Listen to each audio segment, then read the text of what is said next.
Eid special trip নিয়ে দুপুর 3টা 6 মিনিটে ঈগল পাস ব্যাঘাত দিচ্ছে। পিছনে আছে মানিক 9 ও ঈগল 8। ঈগল পাস ব্যাঘাত দিলে ঈগল 8 ঢুকবে কালাইয়ের উদ্দেশ্যে ছেড়ে যাওয়ার জন্য।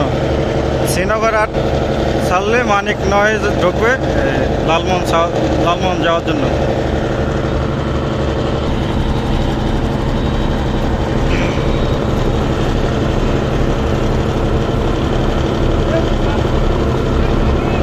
ভরপুর যাত্রী নিয়ে ব্যাঘাত দিচ্ছে ঈগল 5। বাড়ি ধরবো।